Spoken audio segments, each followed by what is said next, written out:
But we start tonight with the state of education. The Phoenix Union High School District may cut more than 160 positions as it faces declining enrollment and works to make up a multi-million-dollar budget shortfall. District says it's planning for a $35 million shortfall because of declining enrollment over the next 2 years. This year, the district saw a decline of 1,800 students. It's lost some 3,000 students since the 23-24 school year. The district superintendent says part of the problem is the declining birth rate, lack of affordable housing, and school choice. At tonight's board meeting, school leaders will present a preliminary list of which positions to cut tonight, including classified staff as well as administrators and teachers.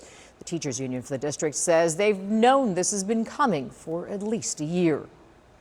With the number, it definitely is a little concerning. I mean, it's a lot of individuals who's will work out the remainder of their contract this year, but that don't know what next year brings.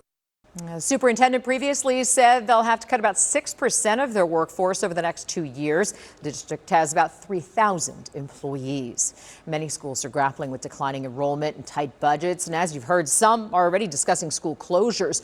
Over the years, ABC 15 has had parents reach out, concerned school leaders aren't being transparent and that the process is just moving too fast. ABC 15 education reporter Eleni Dow is focused on school closures for years now. Tonight, she shows us the laws in place and what actions need to be taken before schools can close down. Eleni? Thanks, Faye. Well, like you said, several districts have done this in the last 2 years, and right now these 3 districts are discussing potential closures, with Scottsdale Unified's board possibly voting next week. While parents are concerned about the quick process, there are laws in place that districts and school boards have to follow in order to close schools.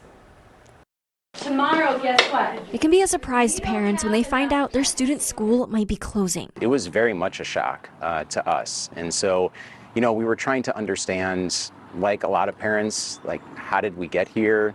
When was this known? Jeremy Gunther found out his daughter's school may close and be repurposed in September. Echo Canyon and Pima Elementary are the 2 Scottsdale schools that could close and be repurposed. Very fast. So fast, in fact, that it just makes some of the parents wonder, was this a decision that was already made and now it's just a matter of going through a quote-unquote process, as convoluted as it's seemed so far? Gunther isn't the only one. Multiple parents we've spoken with over the years who went through the same process in other districts felt the same shock and a lack of transparency. I think there's a suspicious feeling, I think, that what comes with the fear, the emotional fear of your child's school closing. Julie Bacon with the Arizona School Boards Association is a former board member who also had to make a school closure decision. She says there are laws in place before schools close down. There is statute that tells you about public hearings that you have, how many days in advance you have to have those. So that's state law. Arizona statute says school boards have to give written notice at least 10 days before a public meeting to discuss closing a school. And that meeting should not be less than 10 days before the board makes a vote. So all school districts are doing that.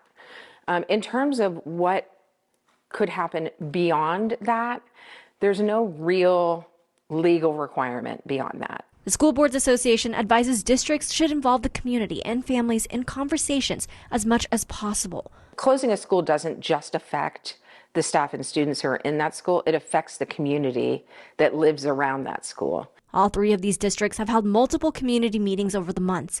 The parents like Gunther want even more notice and want districts to find more solutions instead of looking at closing or repurposing. I really want to see a heartfelt effort by the district to grow Echo Canyon, to grow Pima. Go on the offense. Don't just go on the defense.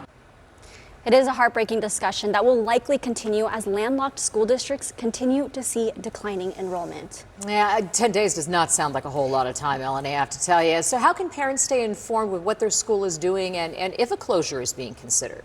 Well, it is a long process, and if parents want to be involved and know what's happening, look at all of your school's communications that come down to you. Look at all the school board meetings as well. And the School Board Association says that budget reductions usually happen before potential school closures happen. So if you're seeing that could be a potential sign, but school closures are usually the last resort. Read the emails and look for those red flags. Yes. All right, Eleni, thank you.